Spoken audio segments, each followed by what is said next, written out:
Good evening. It is my pleasure to welcome you to the International Plenary Discussion JDCN Forum 2020. I am Tiffany Raitama. I'm the host and moderator for International Plenary Discussion with the theme Collaboration Redefining Our Future. While countries apply different measures to mitigate the pandemic, cities are the front line of COVID-19 mitigation across the globe. City levels also have unique challenges that should be solved with specific ways. I'm sure, very sure, every city in this world must have its own problems and of course have different strategy in dealing with the coronavirus pandemic. It's a very good opportunity for everybody here exchanging ideas or sharing knowledge from the mayors from other cities in the world and also the experts across the globe that will lead us to future potential collaboration.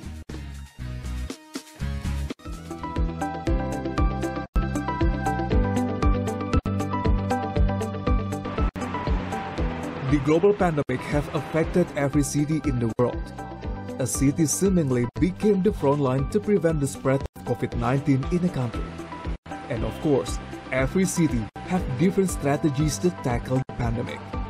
The pandemic situation doesn't discourage city governments in Indonesia to keep maximizing the potentials of overseas corporations in their jurisdictions, especially economic recovery during and after the pandemic. Currently, Jakarta has sister city relationships with over 20 cities around the world. One of them is the German capital, Berlin, and also the city of Rotterdam in the Netherlands. With Berlin, Jakarta have built a relationship since 1994. Now, Jakarta and Berlin are currently developing a smart city project called Smart Change. The aim of this project is to improve the efficiency of administrative institutions. The innovations to realize this project came from the Future City Hackathon event a few months ago. From the event, they hope the collaborations between local and global startups could create a solutions or innovations to solve the problems that Jakarta is facing during and after the pandemic. Last November, DKI Jakarta government also received medical supplies assistance in the form of facial masks and PCR testing kits from the city government of Berlin to strengthen the Jakarta-Berlin sister city partnership in times of pandemic. With Rotterdam, Jakarta have built a sister city relationship since 1986. In those 34 years of relationship, environment is one of the sectors they work on. They collaborated on water management, urban planning, pollutions, climate change effect, and building a port. To mitigate the COVID-19 pandemic, the world needs collaborations. The thoughts of energy of experts in their respective fields are crucial for the decision makers and legislators around the world, so they can create the perfect strategy in times of pandemic or even after. That way, the recovery process in all sectors that are hit by the pandemic will be successful.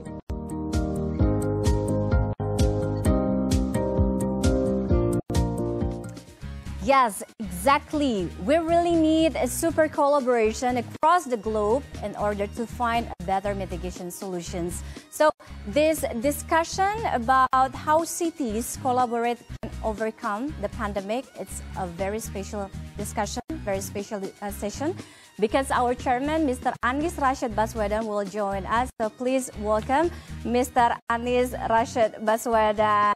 Hello, good evening, Mr. Governor. How are you? You're looking great.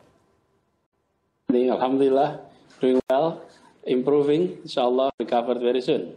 Now I'm still doing my self-quarantine. Yes, yes. Hopefully it'll be over very soon, inshallah. Inshallah. It's my pleasure to welcome you. I know it's a huge time. Thank you for taking the time to attend this event, even though you still have to undergo the self-quarantine.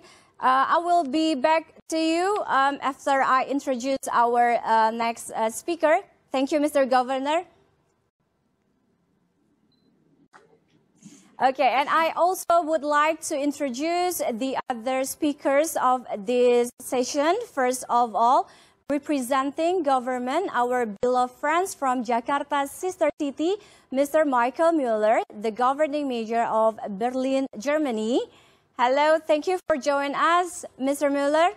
And also Mr. Arnold Moner, Chief Resettlement Officer on behalf of Mr. Ahmed Abu Taleb, Mayor of Rotterdam, Netherlands. It's an honor for having you both in this discussion.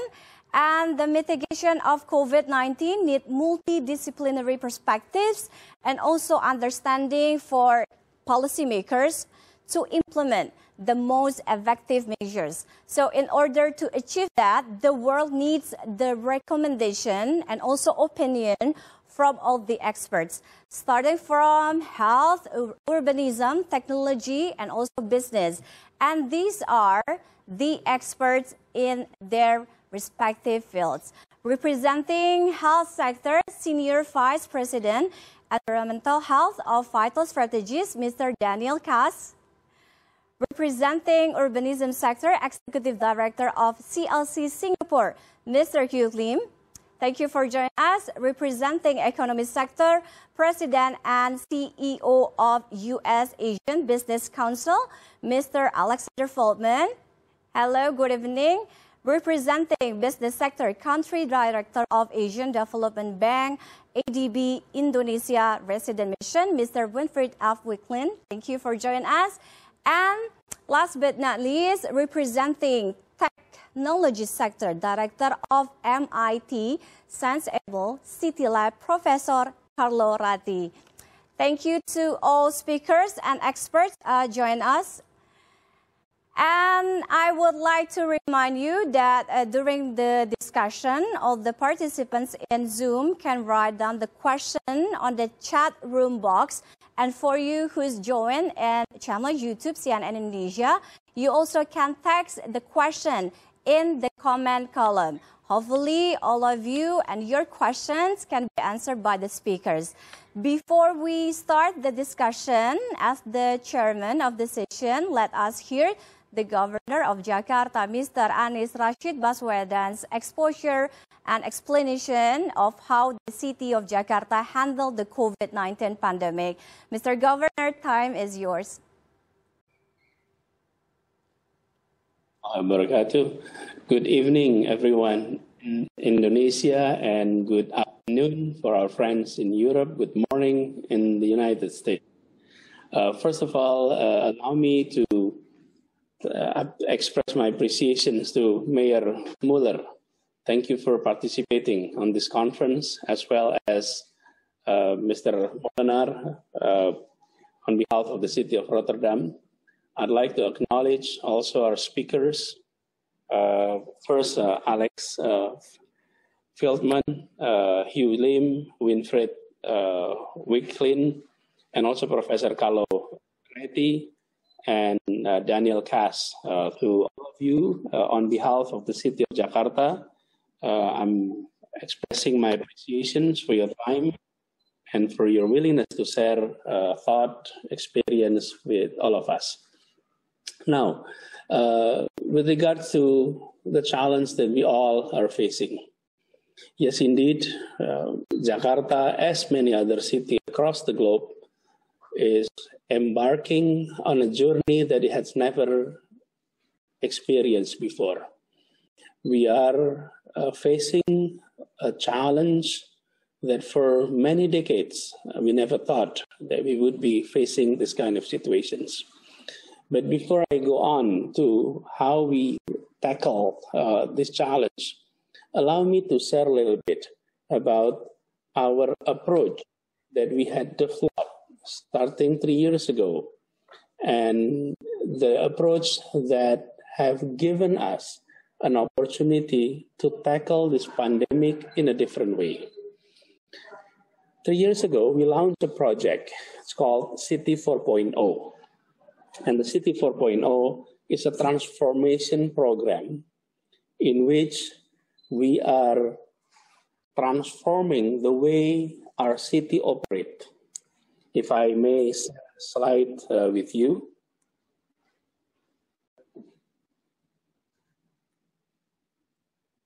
These evolutions that we embark on started 3 years ago. We are converting our role. In the beginning, city government is an administrator. And then we transform into service provider kind of city government. And that has been done for many years. And then we're moving into a city government that is playing a role as facilitator. But the one that we have been aiming, and we're going into this, is city government as collaborator. So we are transforming from City 2.0 into City 4.0 in the past 3 years. And the way we look at our citizen is also different. In the past, we look at our citizen as customer, that we are here to fulfill their needs. We are here to making sure that expectation is satisfied. We move upward, not leaving the fact that they are our main customer, but we have given new attribute to them, that our citizen is also co-creator. They can play a role in providing solutions to the challenge that we face in the city. So active participation is key, but it's not only participating on their own, but we provided a framework of collaborations. Therefore, the citizens are, yes, they are customer, but they are also co-creator. And us, government, yes, we are service provider, but we are also collaborator. And the collaborations has taken place in the past 3 years, have enabled us doing many things, including this kind of forum. This is a kind of collaborations that have been adopted in the past 3 years. So with that in mind, our approach is a collaborative approach. Then in the beginning of 2020, we faced this pandemic. When we face the pandemic, number one, our approach is be open-minded. Listen to the experts, transparent, fact-based, data-driven decision-making, and sense of urgency. Those are key values that we adopted from the beginning. So when we face this challenge, the collaborative approach is invite relevant stakeholders to be part of the solutions in facing this challenge. This is the way we did it. So we invited all key stakeholders. We worked together. We developed massive database. So our database here in Jakarta is among the most massive that we have available. And I must say that this has been key, not only for policy making at the city level, but also on citizen decisions in their activities day to day. This is just an example of how we base our decisions to do restrictions or to do less restrictions of social mobility based on data that we have developed. And I'm showing you some of key data that we have, and we have developed a website called coronajakarta.go.id, and so far the visit to this website has been more than 30 million visitors. The website is on English and Bahasa Indonesia. The idea is, given the fact that this is new, we need to make sure everyone understands the situations, and also everyone able to learn about the situations and about the steps that we may be taking. So information available on this website include where patients were located, who are infected in which neighborhood, how many people in each of the neighborhood. All of that are available in our website. And with that, our approach on doing testing, doing tracing is based on data. And this is just an illustration of the kind of information available. And this was done since the beginning. And we have always been transparent. We don't do sugarcoating. We don't add. We don't make things look nice. We don't make things look worse. The idea is we're facing challenge that government and people had never experienced before. So maintaining trust is key. And to maintain trust, we need to be as transparent as possible. And at the beginning, it was quite an interesting dynamic because some have view that it is better to provide information that pleases people's ear, but our approach has not been like that. We said we better provide everything as is. The second step that we adopted is on the testing and the tracing.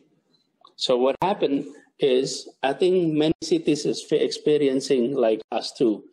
Our labs that was available was not designed to do a massive testing. We were designed to do more of scientific work in a small scale. Suddenly, our lab has to transform itself from simply doing clinical testing into part of treatment or part of tracing. And Jakarta, we have worked together. Again, the approach is collaborative. Instead of us enlarging our labs, the way we did it is we gather every labs in Jakarta. So far, we have 76 laboratories. We synchronize the equipments. We synchronize the SOP. We synchronize and we provided the physical capacity as well as human capital, human resources, so that every lab is able to undertake testing. Our part, when we're doing that, we're doing sample taking, we send the samples to all these labs, and then they're coming back with the result. So instead of us in government enlarging our capacity, we strengthen the capacity of every lab that is available in the city. And with that, then lesson learned is also in every single lab available in Jakarta. And sense of ownership toward this challenge is within everybody. And again, this is the approach, as I said earlier. Instead of us as a service provider, we are serving as collaborator, and we treated our partners as co-creator, and they created solutions that we adopted. So with that, we're able to improve our testing capacity. Now we are 8 times higher than the WHO standards. We're doing 22,000 tests per day in the past 8 months. And then our tracing capacity. We invited medical workers from all over Indonesia, and we had no less than 1,300 individuals doing tracing in a massive way. So like my case, for example, I was tested positive 2 weeks ago. Once I was tested positive, our team immediately doing tracing, and no less than 180 people were tested. These are individuals that have met the governor in the past 2 weeks. And we want to make sure that they were not infected. A few had to go through self-quarantine as well. And then, in our case, in Jakarta, we had 190 hospitals. This is the treatment aspect. in the beginning, of course, none of these hospitals were ready to take care of COVID-19. We had first eight referral hospitals, and we have worked to enlarge our capacity that by now we have 98 hospitals operating as COVID referred hospitals. The idea is, again, to enlarge our capacity to make sure that when tested positive and have symptoms of mild, medium, or severe symptoms, our capacity is able to handle. And with that approach, I can say and report on this opportunity that case fatality rate here in Jakarta so far is 1.9%, which is much lower than the national. But the idea is, again, because we are doing early testing, massive testing, and sufficient treatment facility. Last point I'd like to share is we're going to go through this, and we're optimistic that this pandemic will be over and we will come out as winners in facing this challenge. So what next? How do we move forward? How do we prepare further? This pandemic has given us lesson learned. One is about environment. Here in Jakarta, we haven't had blue sky for many months. And during this pandemic, blue sky is every day. And that we suddenly realize that greener economy, cleaner environment is something doable. Yes, we can do it. We experience it. We feel it. It's like an appetizer. Now let's do the main course. It's an experience that is not only certain individuals were projecting, but collectively we're experiencing that. So number one is sense about greener economy is growing. And we're doing integrating our transports.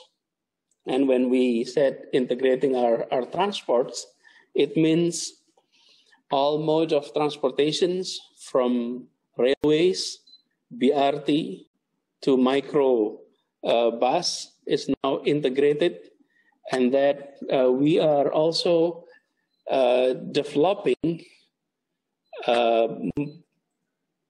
mobility based on bicycles.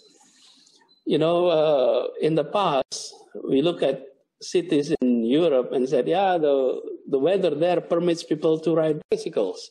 And we often thought that it's hot, humid, crowded, that bicycle may not be suitable. But, you know, in the past few months, Jakarta has turned that around.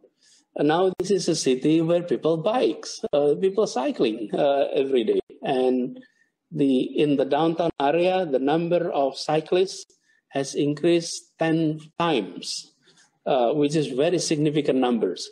So what happened is we are seeing an opportunity to build awareness on the environment, and then people started to adopt more friendly transportation methods.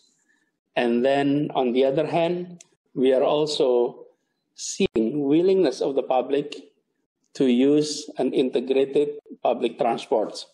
We're honored that 2 months ago we were awarded a Sustainable Transport Award from ITDP, which have encouraged us further to work on greener approach in various different aspects of our public mobility. So there are lessons learned that we pick up, including the adoptions of technology for our government activities, including these very sessions. as I mentioned earlier, just before the conference started, had we did this last year, we would have been doing it in a hotel, inviting speakers from all over the world. And now we are able to do this through technology, and it is being seen as an acceptable approach. So I think, allow me to end my remark here. Again, I'd like to express my appreciations for all the participants.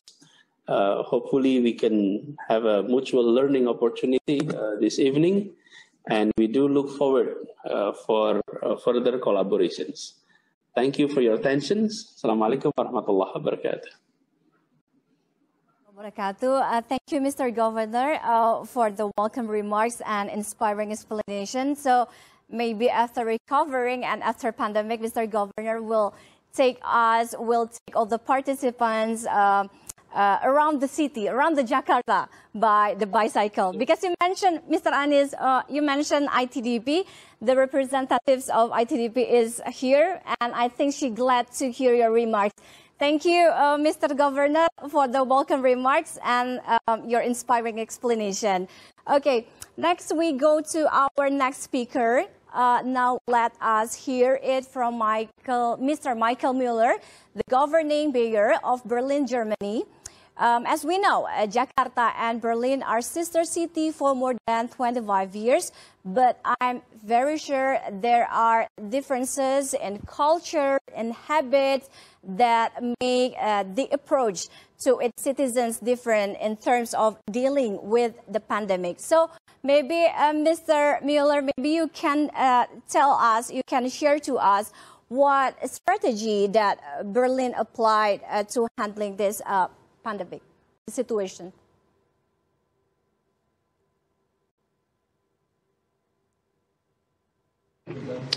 Thank you very much for this very kind introduction. And I would like to ask for your understanding that I will speak German, but my speech will be interpreted into English. I hope this works out. Thank you very much to Governor Baswedan, the governor of our partner city, for hosting this event, which gives us the opportunity to talk to each other. Of course, it would be nicer to meet in person in a hotel with a larger delegation and to talk in person, but unfortunately this is not possible due to the pandemic. But it is right for us to have this discussion online. This is an experience I've had over the past months myself. We've invited our partner cities for online meetings, also as part of the Metropolis network. And this is a feeling I have, and this is something I see time and again. Nobody of us has answers to all of our problems. And this is why it is vital that we engage in such an exchange in order to develop specific approaches, measures, and that we help each other by sending equipment to each other. This is crucial, not only to us as politicians, but especially to the people in our cities. So thank you very much for hosting this event. And of course, my greetings all go to Rotterdam. The mayor of Rotterdam is also a friend of our city, and we've also worked together in the past. Now, I'd like to touch upon a couple of subjects mentioned by the governor. He's given an overview over the topics, the challenges, not only in terms of the COVID-19 pandemic, but also in terms of urban development. And this is also something we need to talk about. What lessons do we draw for urban planning over and above health, the health sector and medicine, which are currently in the limelight, of course. Now, a couple of words on COVID-19. Before the autumn of this year, we've had a relatively good development here in Germany and in Berlin. We had low infections. We had not many people in the hospitals. And although the situation in general is very depressing because we didn't have treatment or vaccines, we managed to get through the situation rather well. But this changed in autumn, we were hit by a second wave, 19, not only in Germany, but also in Berlin. We have had 1,000 deaths over the past months. We are seeing large outbreaks, especially in senior citizens' homes, but also in hospitals that cater for the elderly. And now we're in a situation where our capacities, our ICU capacities, are nearing full capacity, actually.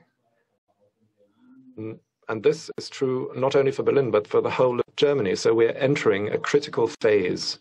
And this is why it is important to take measures.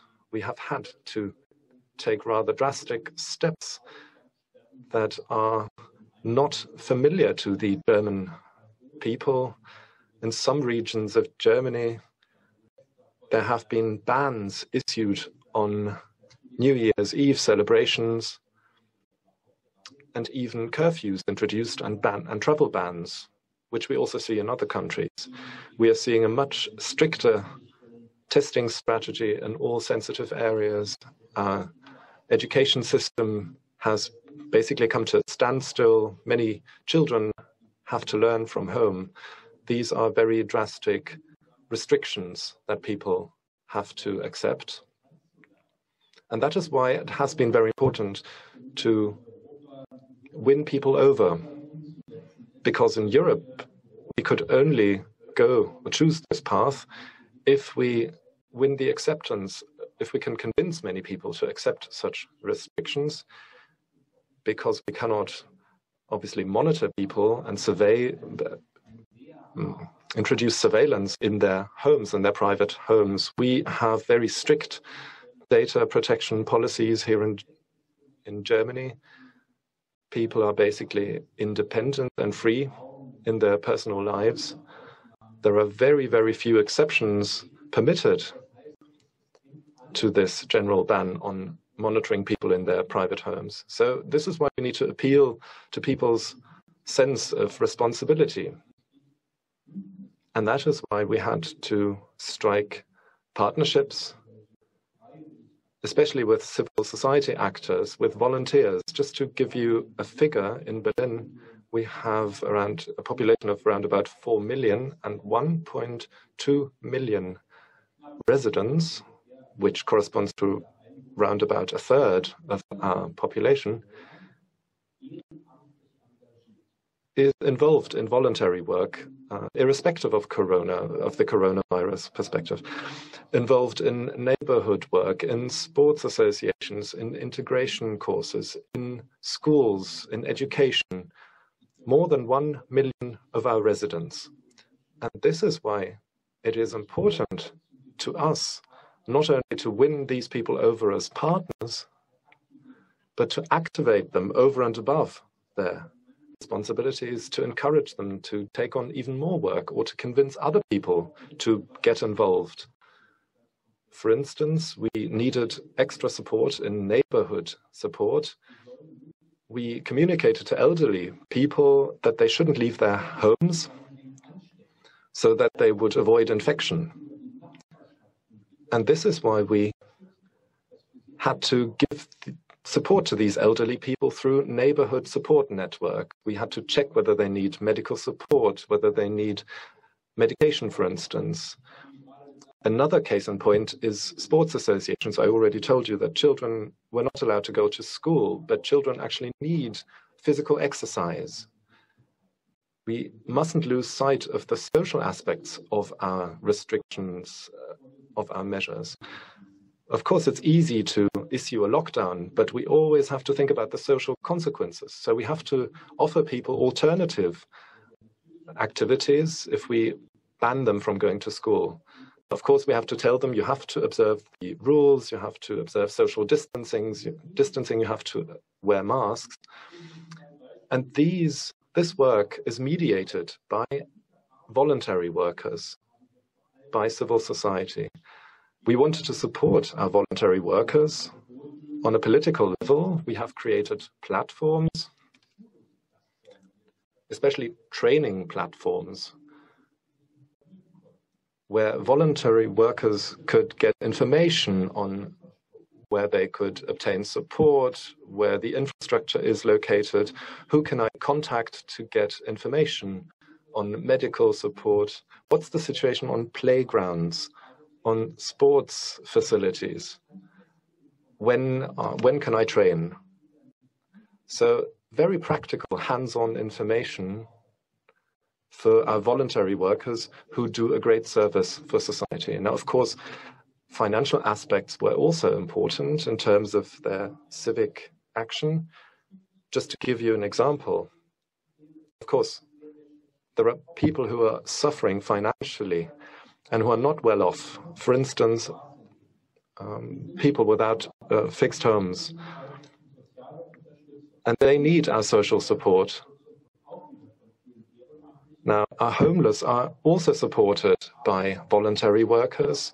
The state chips in as well, and some civil society organizations, but they depend on the work of voluntary workers.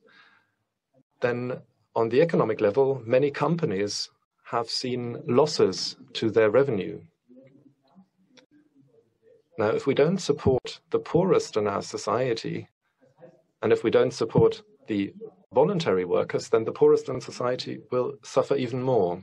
So we have had to offer financial assistance to our active citizens so that they could continue their voluntary work to support the vulnerable in our society. This has been crucial in our approach, and Governor Baswedan gave a very impressive overview of the measures taken of his city. And also, it was very impressive to see how much interest was generated in his action.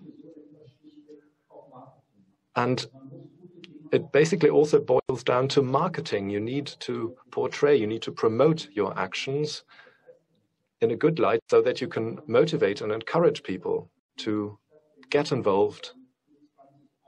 So the city of Berlin has won an award by the EU Commission. It has been nominated European Volunteer Capital. Now, of course, we among mayors might say, this sounds nice, this is a nice title that we have been conferred, but actually, behind this, there's a lot of practical things that we gain because we can communicate to people, to our voluntary workers, you are being recognized. Your work is essential to society. And this recognition is a milestone, is an important step for promoting this voluntary work when it comes to the pandemic, but also beyond it. Now, I would also like to pick on something the governor said in terms of urban development. You've mentioned the Smart Change City project, which we also hold dear here in Berlin. Now, we have developed many different formats, many different approaches to this urban development, and whether cities have 20 millions of inhabitants or 4 millions, we basically face the same challenges. We need housing, we need hospitals, we need schools, we need to make progress in terms of climate protection, we need to improve air quality, we want to offer sustainable transport options. So basically the problems are more or less the same, no matter where you are in the world, and no matter how big the city is.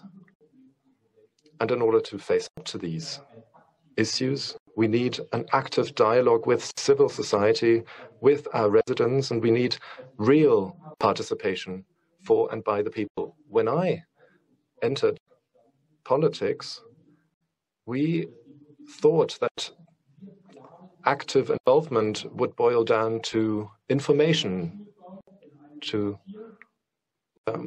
awareness raising. So whenever we are building a new school in a neighborhood, we'll just give people sufficient information. Now, this is completely obsolete. People don't accept this anymore. Today, whenever you talk about participation, it means people have a say.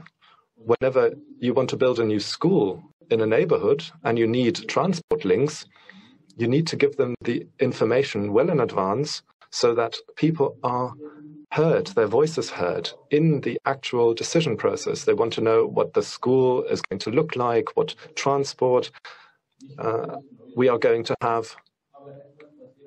Now, this is nothing new in politics, but this is also challenging. It is a very demanding task. People want to have a say in these decisions, and they want us to present them the facts in a very short amount of time. Now, this is a fine line we need to walk. This is a balance we need to strike, and there is no silver bullet. We need a whole host of approaches, of measures. For instance, we need meetings by citizens in the neighborhoods. For instance, this is something we've done. We've invited people from the neighborhoods to meet. We are having votes and polling. We even on the color of the school, of the facade of the school, whether we want to have a park around the school or a public playground. So very specific measures where people can vote on the actual outcomes. And then, of course, we have to give and publish the information on what people have decided. Now, of course, this takes time. This is a very detailed, a very painstaking process, which challenges us particularly in the administration, because our employees have more tasks than they used to have in the past. They don't need, our employees in the city administration don't need to be experts only, as they used to be in the past. They need to be good communicators as well. So we need to change the training approach for our administration employees. We need to work together with different partners in order to implement the decisions taken by the administration. Now, this is our experience here in Berlin. People's expectations have changed, and we have had to adapt the administration accordingly. And Governor Baswedan already pointed out that it was, of course, very good for us to be able to meet online. Okay, Mr. The Mueller. pandemic has made us aware that we should deploy technology much more broadly. Mr. Mueller. Also for the administration. Okay, Mr. Mueller, sorry to interrupt you because our time is very limited, so you still have 2 minutes left to deliver your explanation. Thank you. So, thank you very much. I would like to conclude on this note to give other speakers the options to speak. Thank you very much for the invitation. I wish you every success for this difficult time ahead. Thank you very much. Thank you. Thank you. Thank you, Mr. Miller, for sharing your thoughts and also your explanation. I will go to our next speaker. So now it's time for Mr. Arnold Molnar, the representatives of Mayor Rotterdam, Netherlands. Based on history, Jakarta has pioneered sister city cooperation with Rotterdam since 1986, especially in environment sector. So maybe you can share to us, maybe you can share the Rotterdam story in handling the pandemic, Mr. Molnar. Okay, thank you very much. I hope everybody can hear me. First of all, of course, again, apologize that on the latest note, our Mayor Abertale was not able to join. So I hope you understand that I have to improvise a little bit, but I will do my utmost best to, of course, give the presentation. And first of all, thank you, Mr. Governor, for the invitation. Really honored to be here. And as already the moderator introduced, our relationship, Rotterdam and Jakarta, is very strong for decades already now. And well, actually, I think this is already a good example of how we are exchanging, and it's of course important to continue also on the matter of how to deal with the pandemic and other crises actually. But I will come back on that one later. So, and again, by the way, congratulations with this excellent conference, and it's very impressive, I must say. So I would like to touch upon 4 topics very briefly, and that's first a little bit general information about what's happening in the city related to COVID-19 and what the impact is on the city. Second, I would like to focus more about what we call the resilient recovery, so our approach for a short-term, mid-term and long-term, and then zoom into this project. I will come back on that later. The Maashaven project is part of the Big 7, and at the end I will come up with some concluding remarks. So starting with the situation in Rotterdam right now, actually since the beginning of this week, we again are in a full lockdown. We were in the, you could say, the second wave, and the second wave is not ending, you could say. So the whole country is again in a lockdown, and that means the restaurants are closed, schools are closed, only the necessary shops, food shops and supermarkets, they are open. And it started, of course, already in our case in March. Together we have now 40,000 infections in Rotterdam itself. In the country we have 600,000 infections. So Rotterdam actually has been hit quite hard, relatively. Also some other big cities, and looking at the southern province of Holland, you could say nearly 25% of all the infections are in this province, where also Rotterdam is situated. And half of these infections is Rotterdam. Economically, also, the impact has been quite severe. You can imagine that the port has hard times at the moment, but of course also the medium-sized enterprises and restaurants, they're really hit quite badly. But having said that, I think it's also good to look forward and to find out together how we can recover, but not only bounce back to the original state, but actually learn from this and what you could say thrive. So looking at the crisis, there are several stages that we are all going through. We are responding and we are recovering, but a resilient city is also able to thrive, to learn from it and get out, to build back better. That's, I think, what we all want and what we're all aiming for. And looking at the first weeks after the COVID-19 when it started, our local government immediately came up with 3 task forces. One for the direct, immediate crisis management. The second one was more focusing on the impact and monitoring, and really to focus on a data-driven approach. Also, like Mr. Governor talked about. Interesting, by the way, also to exchange about this smart city aspect, I think, of the whole recovery process. And the third task force was more focusing on resilient recovery for the midterm and also especially long term. And to focus on that last one, we did a few things. We accelerated the energy transition, as we call it.